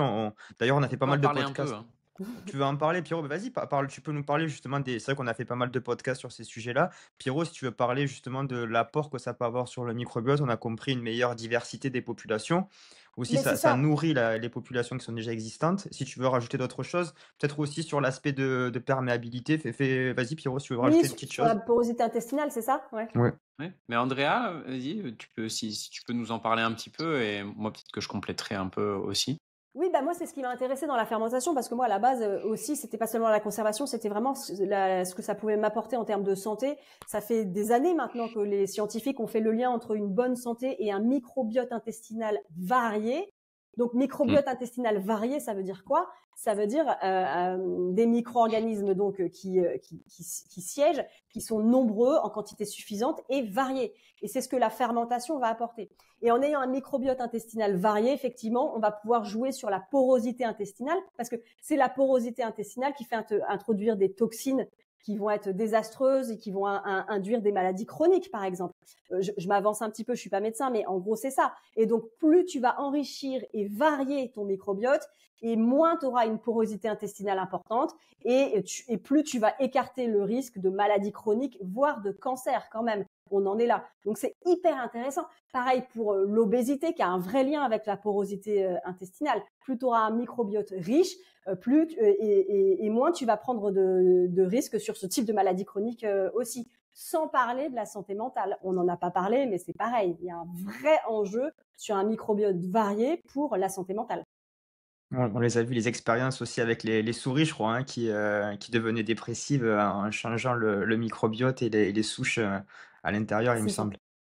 C'est impressionnant de se dire, oui, il y avait cette étude qui a été menée par des chercheurs français, le CNRS, l'Institut Pasteur, qui transférait un microbiote de souris déprimées sur des souris saines qui, à leur tour, du coup, devenaient déprimées parce qu'on leur avait on leur avait introduit ce microbiote-là. C'est quand même fou de se dire ça, quand même. Donc, ça veut dire quoi? Si on fait un raccourci, si tu as un mauvais microbiote, tu peux être plus sujet à la dépression. C'est incroyable de se dire ça. Et on en revient toujours à la même chose. Manger une alimentation saine et variée joue un vrai rôle sur ta santé mentale. Et bien dormir et faire de l'activité physique aussi. Pierrot? On est bien d'accord. Mais aussi la variation du microbiote mène à des changements de comportement aussi des individus. Donc il y a l'état dépressif, mais il y a aussi des comportements peut-être plus agressifs, ou justement peut-être trop calmes des fois. Donc c'est je pense très sous-estimé et je pense qu'on est à l'aube de nouvelles recherches sur la variabilité du microbiote, mais en fait, c'est tellement complexe que Mm. d'essayer de comprendre quelle souche, pour qui, pourquoi. Il faut peut-être aller même plus simple que ça et varier votre alimentation. Et peut-être que la porte d'entrée, c'est ces aliments fermentés qui vont apporter des micro-organismes très variés. Parce qu'en Mm. fait, je me suis heurté je voulais regarder un petit peu en fonction des cas de figure. Dans le podcast avec Nouchka Diet, je lui avais demandé des références en fonction de la souche, de voir l'effet qu'on pourrait avoir, par exemple, sur reflux gastrique, sur les ballonnements, sur les phénomènes plutôt d'accélération du transit type diarrhée ou constipation, de voir si on pouvait chercher des souches en fonction et de trouver des probiotiques à acheter en fonction, très complexe. Et en fait, il y a des centaines de souches. De s'y retrouver là-dedans, c'est très compliqué. Donc peut-être juste la solution, c'est de retourner vers des produits simples, effectivement. Et pour ça, moi, j'ai jamais encore utilisé de produits fermentés, mis à part du kombucha, mais ça peut être une bonne idée. Et surtout que il y a la matrice. On en parlait dans le podcast avec Anthony Berthoud. C'est peut-être de chercher à prendre des probiotiques par voie orale en gélule. C'est peut-être aussi se tromper sur tout ce qui va entourer l'aliment, les fibres, les vitamines qui vont aider, je pense, à assimiler ces micro-organismes. Tout à fait, tout à fait. Je Bah, les pense qu'il y a fameux tout un prébiotiques. écosystème qu'on consomme avec Exactement. ces produits fermentés et pas seulement. À chaque fois, je pense qu'on veut réduire. On peut prendre les oméga 3 tout seul, les probiotiques tout seul, la vitamine D toute seule, les Ouais. protéines toutes seules. Mmh, il faut la matrice avec. Et je vous invite à aller écouter. Je me fais de l'autopub. Le podcast avec Anthony Berthaud qu'on a fait, qui est juste, il est trop fort. Mais je suis totalement d'accord avec toi sur prendre de la hauteur et dire bah c'est pas simplement en bouffant de l'aliment fermenté que tu vas être en meilleure santé. Il y a les prébiotiques aussi qui sont les fibres qui vont nourrir ce microbiote qui sont hyper importants. Et à cet égard, c'est un joli pont que tu me fais, c'est une belle passerelle. C'est le livre que j'ai coécrit justement avec une diététicienne et un gastro-entérologue, l'alimentation incroyable, le microbiote, qui donne des recettes pour apporter des prébiotiques, des recettes pour apporter des probiotiques, justement pour compléter un petit peu tout ça et que cet équilibre se fasse en fait, ce microcosme là symbiotique se fasse. Moi, je me permets juste de reprendre Pierrot. Il a dit qu'il avait jamais consommé de produits fermentés à part le kombucha, mais c'est quand même au final il y a beaucoup de produits qui font partie de notre alimentation et aussi que même C'est si vrai. on ne fait pas de fermentation qu'on peut ajouter, mais souvent ils ont une image négative. Je pense au fromage, je pense aussi au pain. Est-ce que tu pourrais, et au yaourt, des fois on dit c'est trop sucré. Est-ce qu'il y a des exemples justement T'as raison. tu peux encore citer des marques, hein, des choses, il n'y a aucun souci ici. Au contraire, on est là pour aider les auditeurs. Est-ce que tu pourrais nous conseiller justement des marques de fromage qui seraient bien, en fait, même j'ai même entendu que la charcuterie pouvait être Mmh. bonne s'il y avait pas forcément de produits chimiques à l'intérieur, parce Ouais, enfin qu'en c'est fait, toujours c'est de la pareil quoi. fermentation aussi, j'ai appris ça. Est-ce que justement tu pourrais nous aider sur des produits qu'on consomme déjà et qui sont peut-être Mmh. durs à faire soi-même, nous dire, beh, telle marque ou telle marque peuvent avoir un intérêt pour commencer la fermentation aussi ou juste changer ses habitudes de consommation? C'est une question intéressante. Je sais pas si je vais pouvoir t'aider parce que moi je suis pas je suis pas pro marque et pro magasin, etc. Donc j'aurais toujours tendance à te dire fais toi-même. Mais je sais que tout le monde n'a pas forcément l'envie et le temps et ça je l'entends totalement. Après moi j'ai envie de te dire donc j'ai pas de marque à te conseiller, mais par exemple le vin. Bon, on connaît les conséquences de l'alcool sur l'organisme, on va pas revenir dessus, mais peut-être partir sur des vins non sulfités parce que bah, les vins ils sont souvent sulfités, donc peut-être à t'orienter vers des vins bio, tu vois, qui vont utiliser un vrai processus bah. Après je veux pas rentrer là-dedans parce que c'est pas Pas mon de souci, domaine, non, mais pas de souci. Mais juste par exemple pour le fromage surtout ou les yaourts, est-ce que toi, par exemple, il y en a que est-ce que ou du moins, est-ce qu'il y a sur l'étiquette une chose pareille que tu dis: ben là, s'il y a moi ça, toujours je» moi voilà. alors ça dépasse la fermentation, mais moi les seuls fromages que je consomme c'est des fromages au lait cru, OK. pas pasteurisés. Pour moi la pasteurisation c'est le drame de cette société. Donc de toute façon au-delà de l'aspect fermenté je vais partir sur des produits non pasteurisés au lait cru. Sur le fromage c'est sûr. Le yaourt, je vais partir sur du yaourt. Alors, tu vois, par exemple, bah, c'est intéressant, par exemple, le yaourt. Moi, ce que je conseillerais, c'est de prendre les yaourts pas brassés, mais tu sais, les yaourts où tu vas avoir le petit lait au-dessus, ce fameux liquide-là. Je Je sais pas si tu fais une drôle de non, je vois tête, pas. Alexandre. Non, je Si, vois tu pas. sais, les yaourts comme quand on était petit à la cantine, un peu dégoûtant à l'époque, tu vois, Ouais, où Pierre, tu il vides un acquiesce. petit peu, ouais, je vois tu Ouais, et vidais ben le justement, surplus. il faut consommer ces yaourts-là parce que ce petit liquide que tu vides là, normalement, il faut le boire parce que c'est quoi? C'est de l'acide lactique typique. Il y a que des probiotiques dedans. Donc, par exemple, si tu veux vraiment enrichir ton microbiote, pars sur des yaourts comme ça. Et Les petits cahiers à la brebis. Exactement. Mais vraiment, Ouais, donc j'en ai mais je consommé. vais rien inventer en te disant ça. Partez sur des produits le plus artisanaux possible, avec le moins de transformation possible, le moins pasteurisé possible. Enfin, tu vois. mais je prends pas Activia, Actimel, c'est super Alors, apparemment, les pubs, elles sont top, enfin ah sur le transit, ouais. c'est super. Moi, je ferai attention au greenwashing. Ah pardon, non mais c'est quoi, chacun fait ce qu'il veut. D'ailleurs, moi j'ai déjà consommé des Activia, il y a aucun souci, hein, on le sait très bien, t'inquiète. Beh, peut-être repartir maintenant sur la dernière partie qui serait plus, terrain, Je- je Oui, pense, je veux juste, je ouais, pense à un petit truc aussi, excuse-moi. vas-y. On n'y pense pas forcément, pourtant c'est un aliment fermenté très facile et qu'on utilise tous les jours, c'est le vinaigre. Alors là, si j'ai un conseil à vous donner justement en magasin, le vinaigre, tout le monde en consomme, tout le monde en met dans sa salade et c'est un produit fermenté. Prenez du vinaigre artisanal, non pasteurisé, et là vous aurez tout gagné. Vous aurez vraiment tous les probiotiques inimaginables. On n'y pense pas et pourtant on en mange dans son quotidien. le seul conseil que je vous donne, si vous le fabriquez pas vous-même, c'est d'acheter un vinaigre artisanal non pasteurisé. Et là, vous aurez tout gagné. Après, si vous voulez fabriquer votre propre vinaigre, c'est d'une simplicité enfantine. Vous prenez on peut parler recettes. Vous prenez des épluchures de n'importe quel fruit, hein, vous le mettez dans de l'eau non chlorée avec 2 ou 3 cuillères à soupe de sucre, et vous laissez fermenter 1 ou 2 mois et vous obtiendrez votre vinaigre. Enfin, vraiment, c'est d'une simplicité enfantine. C'est-à-dire, excuse-moi, tu peux répéter, s'il te plaît? Et je mets quoi? Je mets de l'eau? Allez, tuto vinaigre. Vas-y, C'est parti, vinaigre, Andrea. comment je fais? Tuto attends, vinaigre. juste, Alors, par tu exemple, dis Vinaigre de écorche. citron. Ouais. Voilà. Vinaigre d'agrumes. Non, Ouais. t'es pas. Ah, voilà, déjà, ça va pas. plus compliqué le vinaigre d'agrumes. On va faire au plus simple. Allez, au plus simple. Tu sais, le fameux vinaigre de cidre, quoi. Tu manges tes pommes, machin, avec tes enfants, tu fais ta tarte aux pommes, tu gardes les épluchures de pommes ou de kiwi, encore mieux, ok? Tu prends un bocal le parfait d'1 litre, ok? Vas-y. Tu remplis de moitié avec tes épluchures de fruits. Épluchures de pommes, de kiwi, alors des épluchures de fruits, si possible bio. Bio, parce oui. que, voilà, Faites-vous du bien, là, hein, parce que là, sinon, Oui. ça va être une bombe pesticide. Donc, tu remplis de moitié avec tes épluchures, ok? Tu verses ton eau non chlorée. Donc, imaginons, tu n'as pas de filtration, donc tu prends ta cristalline. Bon, voilà, je vais au plus simple parce que les gens, en général, c'est la première chose. Donc, tu remplis tout ton pot d'1 litre avec ton eau. Tu mets, alors j'ai pas les chiffres en tête exacts, mais on va dire 1 à 2 cuillères à soupe de sucre. Ok. Moi, je conseille souvent le sucre de canne blond bio. En fermentation, pour moi, je trouve que c'est l'idéal. Ok. Tu le trouves quand même de préférence en magasin bio. Mais je vous assure, faites cet investissement-là, sucre de canne blond bio. Tu verses 1 ou 2 cuillères à soupe. Tu mélanges bien. Tu le mets dans un placard à l'abri de la lumière à température ambiante. Pendant 15 jours, et ton bocal, tu le fermes pas hermétiquement. Tu mets un tissu dessus. Parce ce qu'on veut, c'est que les bactéries acétiques qui sont présentes dans l'air, elles rentrent dans le produit. Donc, tu fermes juste avec un tissu pour éviter que les petites bêtes, elles rentrent. Tu fermes pas hermétiquement. Pendant 15 jours, tu vas le mettre au placard à température ambiante et tous les jours, tu vas remuer un petit peu quand même. Hein, et tu vas voir qu'au bout de quelques jours, ça va commencer à mousser.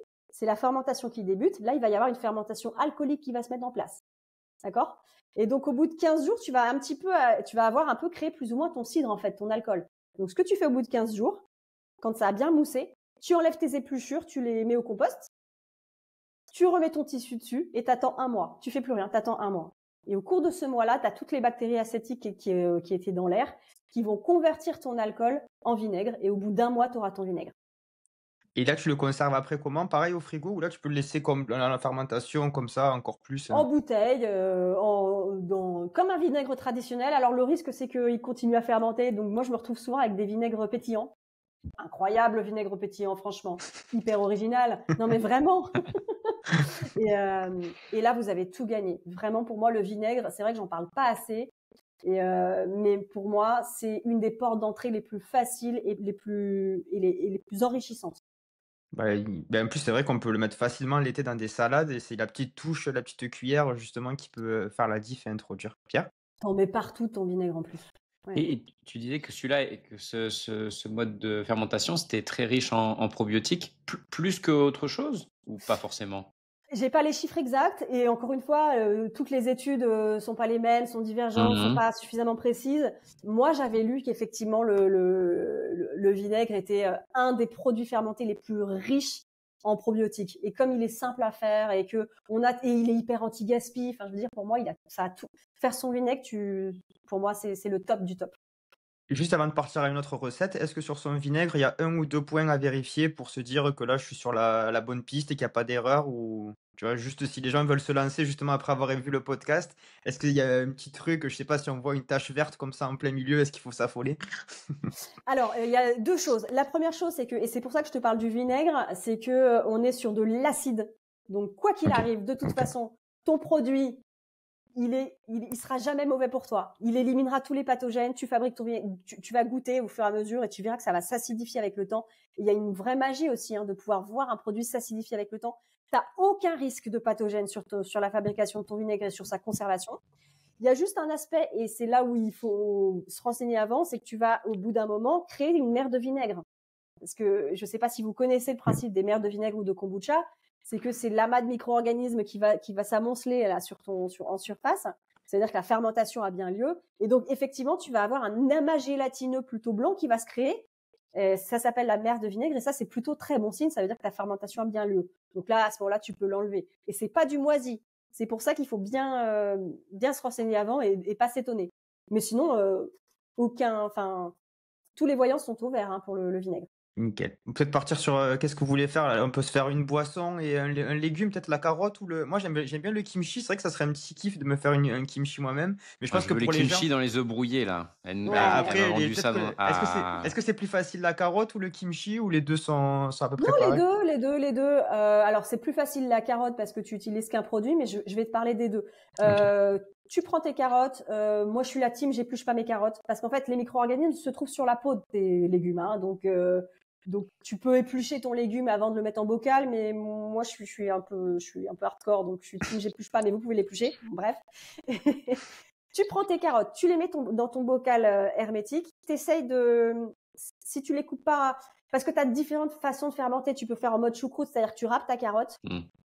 Mais ça, c'est un tout petit peu plus compliqué. Je trouve qu'en podcast, c'est plus facile d'expliquer la première version où tes carottes, elles sont entières ou coupées en deux. Tu les mets dans ton bocal et tu vas fabriquer une saumure. Donc, la saumure, elle va être composée de ton eau non chlorée et de ton sel. Et la saumure de base en fermentation, c'est 3%. C'est-à-dire que tu vas prendre une bouteille d'1 litre, tu vas mettre 1 litre d'eau dans ta bouteille et tu vas mettre 30 grammes de sel. Et là, tu auras fait ta saumure, d'accord? Donc, une fois que tu as cette saumure-là, 30 grammes de sel par litre d'eau, tu en verses dans ton bocal jusqu'à remplir, jusqu'au trait de remplissage. En général, il y a un trait de remplissage sur ton bocal. Tu fermes, tu mets une semaine à fermenter à température ambiante et ensuite tu enchaînes sur 2 semaines à température un petit peu plus basse, type entre 15 et 18 degrés dans une cave ou un cellier. Et au bout de 3 semaines, c'est plié, t'as ta carotte fermentée. Une question, au niveau des quantités, est-ce que c'est important la quantité d'eau par rapport au volume total du bocal ou pas spécialement? Parce que j'avais vu des fois qu'il fallait laisser un petit espace. Est-ce que tu pourrais nous en dire un peu plus par rapport à ça? Parce que c'est vrai, si on a un bocal immense, est-ce que ça marche pareil que si on a un petit bocal? Alors déjà, pour ceux qui débutent en fermentation, ne partez pas sur une fermentation avec un bocal d'1,5 litre. Hein. On va débuter avec des petites quantités pour pas être déçu. Déjà, si vous aimez pas le goût ou si vous ratez, on part déjà sur des petites quantités. Mais imaginons, on prend un bocal d'1 litre. En lactofermentation, on remplit toujours son bocal. C'est-à-dire que moi, il y a des apprenantes qui viennent me voir, qui me disent « Ah, mais j'ai tout bien fait, mais ça a moisi. » Sauf qu'en fait, elle avait rempli la moitié de son bocal. Et en fait, quand tu remplis la moitié de ton bocal, tu as la moitié d'air. Or, on veut un milieu anaérobie. Donc non. Tu remplis ton bocal. En général, sur les bocaux, le parfait, tu as un trait de remplissage qui est justement fait pour ça. Donc, en fait, tu mets tes carottes et tu vas mettre ta saumure jusqu'au trait de remplissage parce qu'il faut laisser 1 ou 2 centimètres de vide tout en haut pour permettre justement au gaz de pouvoir s'échapper tranquillement, que le bocal, que la fermentation se passe bien. Donc, tu t'arrêtes à 1 ou 2 centimètres du bord. Ça, c'est pour la technique de la saumure. Il y a la deuxième technique, c'est la technique de la choucroute, où là, à ce moment-là, tu vas râper ta carotte, d'accord? Tu vas la mettre dans un saladier et tu vas mettre 2% de son poids en sel. Imaginons, tu as 600 grammes de carottes, tu fais le produit en croix. Ah, mais c'est bon, t'inquiète, ils se débrouilleront les gens. Débrouillez-vous. Sinon, vous avez plein de recettes gratuites dans mon blog Tout aussi. Ouais, voilà, Il y allez aura aussi tout. sur Insta, ça sera plus visuel. Là, c'est que pour donner une petite couche, mais sur Insta, c'est vrai que Ouais. tu partages pas mal de recettes et on le mettra Oui. d'ailleurs en De toute description façon, de la vidéo. notez-les, hein. Notez les recettes, c'est bon. Non, mais il y a Gérez-vous. plein de, Il il y a plein de y aura ressources. rien en description, hein. Il y aura pas ça en description. Débrouillez-vous. Non, il y aura C'est que le bon. lien de la page Insta, il y aura pas la recette par contre. Hein. Ouais, c'est ça. Ouais, donc tu mets Excuse-moi. dans ton saladier tes carottes râpées si tu veux avoir une consistance type choucroute, hein, si tu veux obtenir ça. Et donc tu mets 2% du poids de ta carotte râpée en sel. Tu mélanges un petit peu pendant 5-10 minutes, ça va vachement dégorger. Ensuite, tu mets tout ton contenu dans ton bocal et là, tu vas tasser. Donc là, il va falloir beaucoup de carottes râpées parce qu'il faut beaucoup tasser. Tu mets le liquide qui a dégorgé dedans et ça doit toujours immerger tes carottes. Tu arrives jusqu'à 2 cm du bord, tu fermes et là, ce sera 3 semaines à fermenter minimum. Ok. Voilà. Et je crois que Pierre, à un moment donné, avait une question très intéressante. Il me semble, Pierre, tout à l'heure, tu disais, si on devait, la saumure qui est créée, là, Ah oui, une on fois que ça a filtre ou pas? fermenté, qu'est-ce qu'on en fait de cette saumure? C'est là où il y a les bactéries lactiques. Donc, je t'invite vraiment à consommer cette saumure. Vraiment. Au-delà de consommer ta carotte lactofermentée, la saumure qui en est issue, tu peux t'en servir pour assaisonner tes salades. Tu t'en sers comme une vinaigrette, en fait. Tu la consommes. C'est là-dedans qu'il y a les bactéries lactiques. Vraiment. Donc, j'ai mon oignon rouge que j'ai fait lacto-fermenter. Là, ça fait 3 semaines. Donc, j'ai une grande partie de liquide dans mon bocal. Qu'est-ce que je fais du bocage? Je filtre tout, j'enlève l'eau pour garder juste, ou je laisse comme ça baigner dans le jus comme mes cornichons pour les Tu novices, laisses baigner dans le jus parce que si tu enlèves ta saumure, même si tu mets au frigo, ça va racornir, ça peut non, ça non, non, tu laisses vraiment ton bocal tel quel. Tu te sers de ta carotte, et le jus vraiment, je t'invite vraiment à l'utiliser en plein de circonstances. Je sais pas, tu fais un houmous pour tes invités, pour l'assouplir, bah, tu mets de la saumure, fermentée et là, tu as un apport en probiotiques incroyable. Tu vois, tu fais ton pesto, pareil pour l'assouplir, tu utilises la saumure, tu l'utilises en assaisonnement, etc. Enfin voilà. Ou si tu fais ton jus de légumes, tu mets dans ton jus de légumes un peu de saumure. Voilà, tu l'utilises comme ça. Mais effectivement, tu ne filtres pas ton bocal. Hein. En lactofermentation, tu filtres pas. Contrairement au kombucha ou au kéfir où là, tu vas pouvoir filtrer. Mais en lacto, tu laisses ton bocal tel quel. Par Super. contre, tu peux pas le mettre dans une soupe parce que tu vas tout tuer, à cause de la température. Bah, en fait, oui, tu le fais pas dans le process de Tu vas faire fabrication un de la soupe. génocide, quoi. Non, ce serait dommage de tuer tous ces bons petits soldats. Donc, ce que tu fais, c'est que tu fais ta soupe, t'attends qu'elle tiédisse un peu, tu rajoutes ton produit fermenté et tu manges. Mmh. Et ça se conserve après au frais, est-ce que tu peux congeler? Parce que là, tu mets au frigo, mais est-ce que tu peux les congeler derrière ou est-ce que ça va les tuer de les congeler? Bah, je Parce que vois tu pas vois, du trop coup, je suis en train de l'intérêt. monter un projet de glace, enfin, je me dis: «Est-ce qu'on pourrait pas monter des glaces, tu vois, à base de probiotiques et de produits comme ça, en disant, ben» tu vois, est-ce que ça pourrait être possible, tu vois, par exemple? C'est une super bonne idée. Après, moi, j'ai pas les détails. Il faut que je me renseigne. Je m'étais dit que cette année, il fallait vraiment que je me renseigne sur la congélation, justement, parce que c'est une question qui revient très souvent chez mes apprenants. Elles me disent, bah, est-ce que je peux congeler de la fermentation? Moi, de ce que j'avais lu, c'est que c'est la congélation, ça endormait les probiotiques, mais après, ça les tuait pas vraiment, etc. Mais c'était pas très clair. C'est la Mmh. surgélation qui tue. Peut-être, ouais. Hem et la alors est-ce que je mise ma maison là-dessus? Non, pas du tout. Ou même ma 207, non. Il me semble que pour tuer les micro-organismes, il faut de la surgélation, en tout cas être sûr d'être exempt de micro-organismes. Donc c'est pas ce qu'on a du tout à la maison, hein. C'est la surgélation, c'est chez Picard, c'est du surgelé et pas Mm. congelé. Et à la maison, dans votre congélateur, c'est juste congelé. Donc, ça tuera Oui, pas. Je pense que ça va juste inactiver. c'est ça. Mais bon, je vois pas trop enfin, Mmh. après, tu te Tu veux fais du chier à frais, faire des toi. aliments fermentés, etc. T'es sur quand même un produit tellement vivant. Oui, Si ça tu sert à veux rien. philosophiquement, ça m'embête C'est un d'aller derrière. contresens. Bah, c'est un peu contre-intuitif, je trouve. Même si effectivement, ce que tu dis, Pierre, oui, j'avais lu ça aussi, que la congélation c'était plutôt ok. Mais je trouve que c'est contre-intuitif par rapport au principe de créer le vivant. Bon, derrière, c'est comme la stérilisation, quoi. Bon. Mmh, c'est sûr.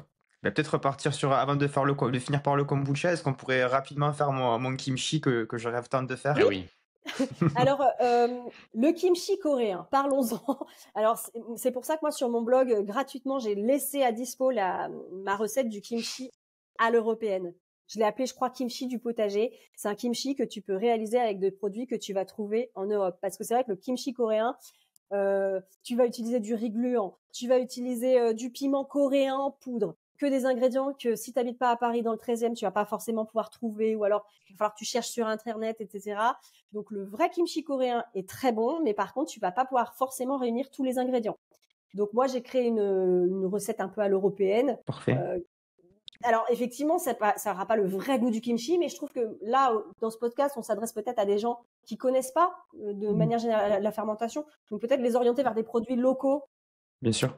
Donc en gros, si tu veux ton kimchi à l'européenne, c'est que tu vas utiliser du chou blanc, des carottes, des navets, des radis, la sauce poisson. Voilà, dans le kimchi, c'est bien d'utiliser de la sauce poisson, du sucre. Nyokmam, c'est ça, hein? Gnocchi, exactement. Mmh. De l'ail, du gingembre. Enfin, en vrai, tu mets un peu ce que tu veux. C'est juste que si tu veux un petit peu coller au kimchi coréen, tu rajoutes de la sauce gnocchi et du piment. Alors moi, à l'européenne, j'ai proposé du piment d'Espelette. Donc voilà, On prend. sauce poisson, piment d'Espelette. Après le reste, tu mets ce que tu veux, du chou, du gingembre, des radis, machin. Pareil, tu pèses tes légumes et pour le coup, la quantité de sel, c'est toujours 2%. 2% du poids de tes légumes en sel. Tu fermes. Et là, pour le coup, le kimchi, c'est seulement une semaine. Une semaine à température ambiante. Ok. Ensuite, tu laisses 2-3 jours s'affiner au frigo.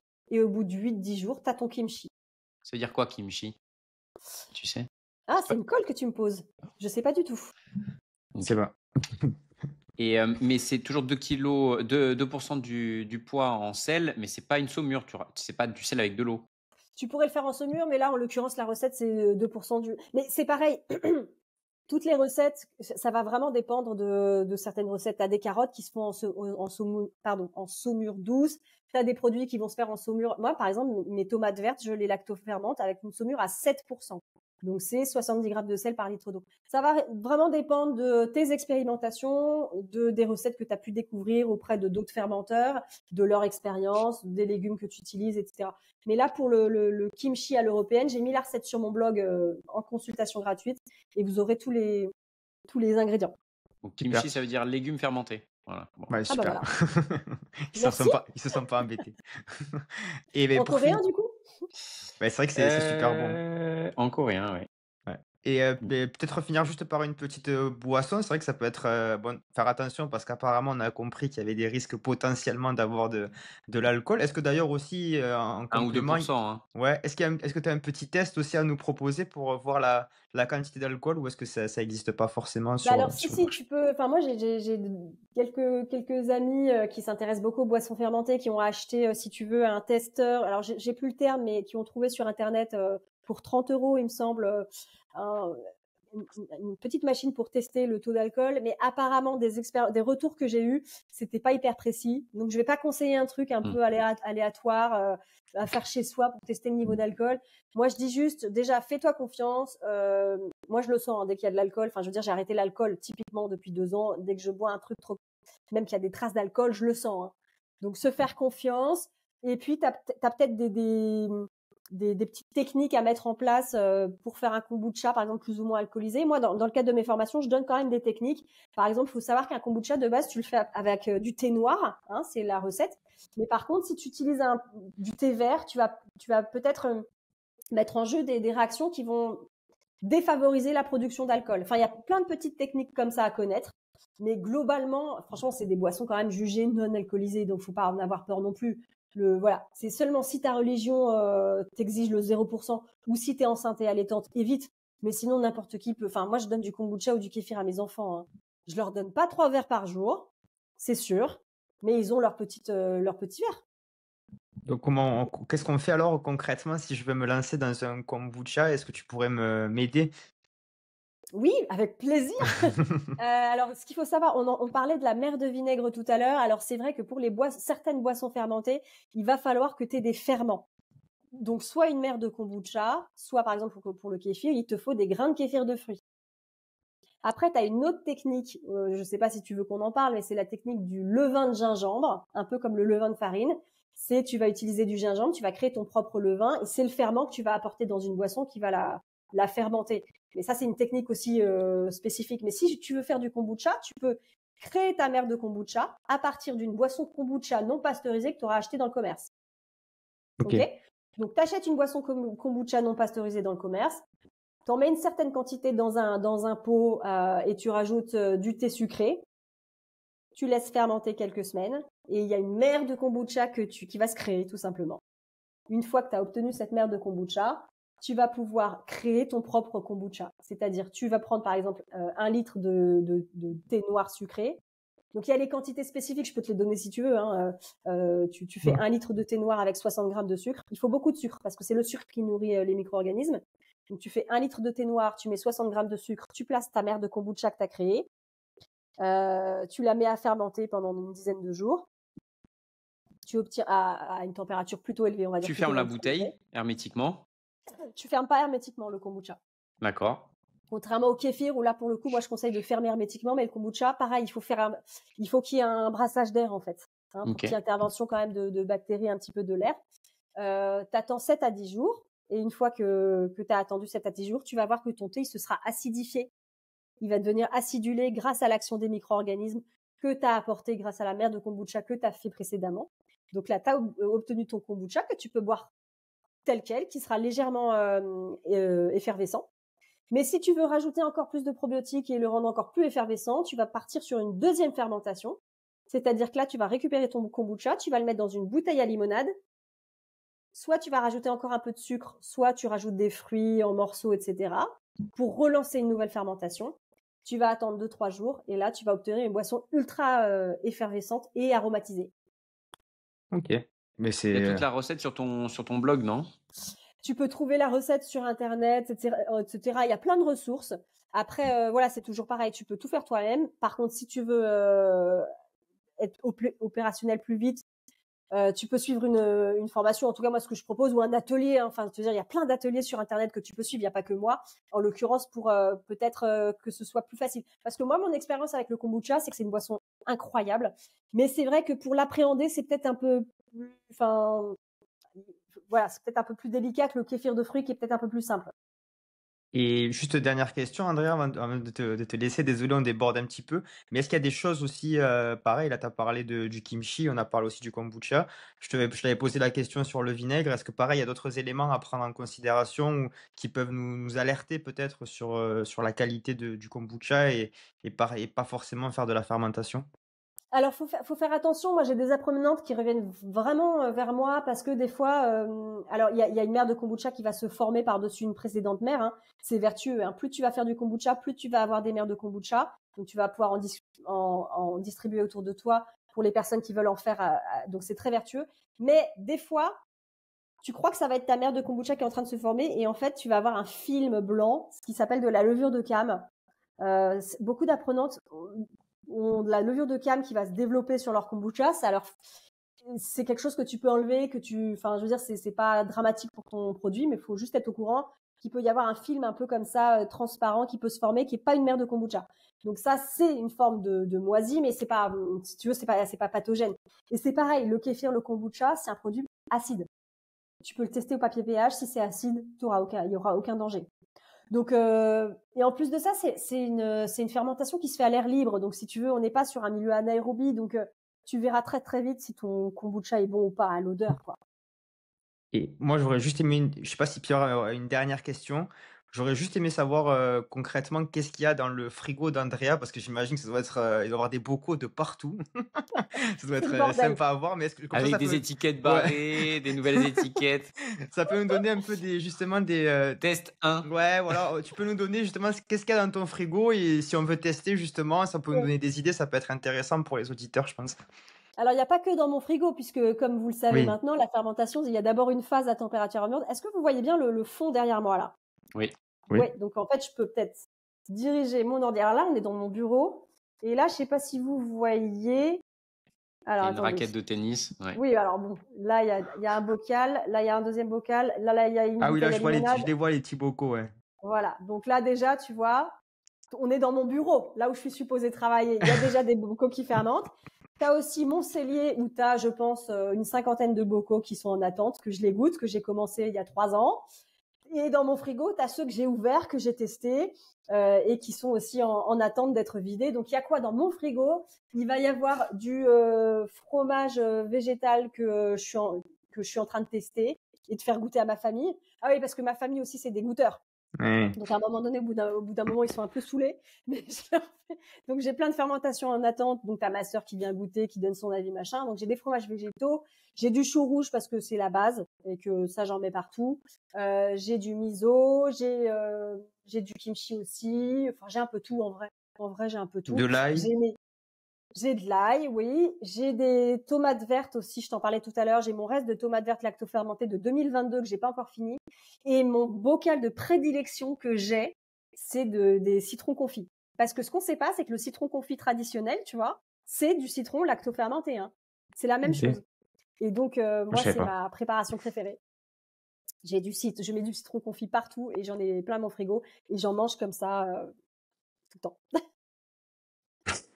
Mais Ok. y a pire. Et cette recette du citron confit, est-ce que tu peux nous le confier pour ajouter dans un yaourt ou quoi? Je pense que c'est magnifique. Alors, c'est incroyable. Le citron confit, alors tu mets une dose de sel très importante, beaucoup plus qu'en lactofermentation traditionnelle. Alors, j'ai plus le chiffre en tête parce que toujours, tu sais, je mets tout dans un carnet, puis je Hmm. suis mon propre Hmm. carnet de recettes. Ce qui est drôle, c'est que je disais ça à mon mec l'autre fois, c'est que des fois, je me rappelle plus forcément de mes recettes et je consulte mon propre livre. Tu sais, celui que j'ai Hmm. sorti. Je dis, attends, je vais regarder dans mon livre et je regarde. Et donc pour les tomates, je crois que pour les citrons, je crois que je mets 20% du poids des citrons en sel. Donc c'est énormément de sel. Donc en fait, tu prends ton citron bio de préférence, tu fais une entaille dans ton citron. Tu vois, tu le coupes pas, tu fais juste une entaille, une croix en fait, et à l'intérieur tu mets ton sel. Vraiment, tu fourres ton citron en sel, ok. Et ensuite tu mets tes citrons en Tetris dans ton bocal.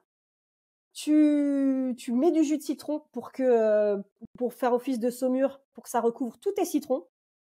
Donc on est full acidité. Hein. Là, il y a aucun risque de pathogène, t'es full acidité. Citron, sel, jus de citron. Tu fermes ton bocal, t'attends minimum 1 mois.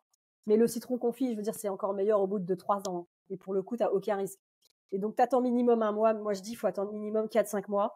Et après, tu sors ton citron confit et tu le mets dans ce que tu veux. T'en fais des mayonnaises. Tu le mets dans ton houmous. Tu le mets dans tes tagines. Tu le mets dans ton bœuf bourguignon. Enfin, moi, je le mets partout. Voilà. Et on prend. Hein. Ça fait rêver, ça fait rêver. Ah ouais, mais le citron confit pour moi, j'adore. Et est-ce qu'il y aurait juste, excuse-moi, vas-y Pierre, moi je voulais juste te demander une question, justement, une journée fermentée, comment tu la constituerais du petit-déj jusqu'au dîner pour nos auditeurs, pour s'il y a des petites choses qu'ils veulent rajouter, ça peut être intéressant. Super bonne question, c'est top que tu me la poses. Moi je dirais, alors moi je suis bec salé, donc petit déjeuner salé. Donc si on voulait être parfaite, hein, sachant que moi je suis pas du tout parfaite, je mange pas du tout de fermentation non-stop tout le temps. Mais une proposition de nourriture fermentée parfaite, déjà petit déjeuner salé, on parlait d'un petit peu de kimchi avec tes œufs brouillés, c'est parfait. Après tu prends ta tartine de pain au levain qui est de la fermentation, surmontée de fromage végétal. J'ai ma recette de fromage végétal en accès libre sur mon blog gratuitement. Tu peux faire ton fromage végétal. Donc voilà, tu as pain, levain, fromage végétal, petit kimchi avec œufs brouillés, ça c'est le matin. Le midi, on va manger un peu léger, donc tu fais, ou alors, je sais pas, pareil, tu fais ton sandwich, dedans tu mets tes citrons confits, tu mets ton chou rouge lacto-fermenté avec le reste de la salade, du poulet, enfin ce que tu veux. Tu fais ton sandwich si tu dois manger vite fait, ou alors une belle salade. Et dans ta salade, tu peux faire, si on est en été ou au printemps, tu fais un taboulet, dedans tu mets tes oignons rouges lacto-fermentés avec un peu de saumure. Comme ça, tu as ton taboulet probiotique. Aux 4 heures, tu peux t'envoyer ton petit verre de kombucha ou de kéfir. Comme ça, tu as ta dose de probiotiques. Ça y va. Et le soir, ça y va. Et le soir, si on est en hiver, tu peux faire une petite soupe et puis à l'intérieur, tu mets quelques petits bouts de courge lacto-fermentés à la cannelle. Et voilà, tranquille. Ok. Bon, commencez pas ça pour une première fois quand même. Hein. Ah voilà, sinon, va là, craquer. c'est mort. Ben moi, c'est bon pour moi. Je sais pas si Pierrot a une dernière question. Peut-être on a été très complet, j'ai l'impression. J'espère que ça aura plu aux auditeurs. D'ailleurs, n'hésitez pas en commentaire à nous laisser un petit commentaire si vous avez aussi des astuces, des idées ou des questions. Andrea, s'il a le temps, je sais pas, peut-être qu'elle vous répondra. Et d'ailleurs, allez sur son Instagram, on vous mettra le lien en bas pour les recettes et même des super formations si vous voulez approfondir le sujet. C'est vrai que là, on est quand même un peu superficiel, mais tu as quand même donné pas mal de petites astuces qui, je pense, Ouais. auront du sens. Et je sais pas si... J'espère. Oui. J'espère. Je te coupe juste, Vas-y. Alexandre, juste pour terminer, pour donner le plus d'éléments possible aux gens. Là, on va rentrer dans la saison des barbecues quand même. Le printemps, changement d'heure. Dites-moi si je me trompe, mais on va quand même rentrer bien dans sûr. cette saison-là. Et donc vraiment, c'est le moment vraiment de se faire ces petites grillades avec ces petites sauces chili fermentées, ce dont je vous parlais en début d'interview là.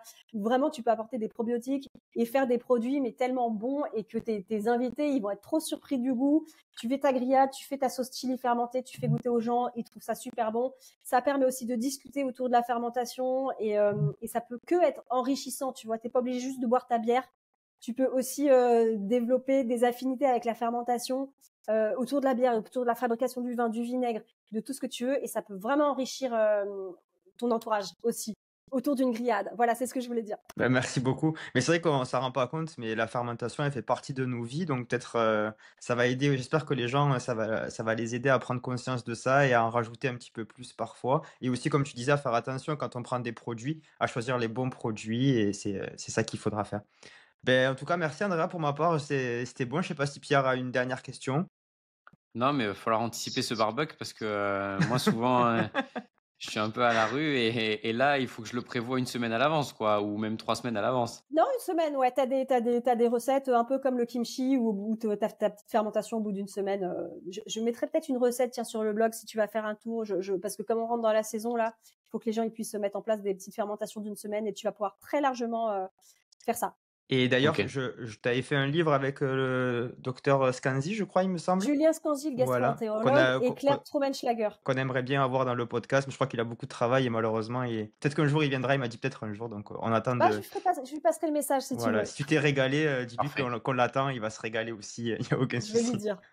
Bah, en tout cas, n'hésitez pas à suivre Andrea, que ce soit sur les réseaux ou même sur son blog et on vous dit à bientôt pour un nouvel épisode. Vous retrouvez tous nos partenaires en bas et à très, très vite pour, un nouvel épisode de 1000%. Ciao, ciao. Ciao tout le monde, merci Andrea. Salut. À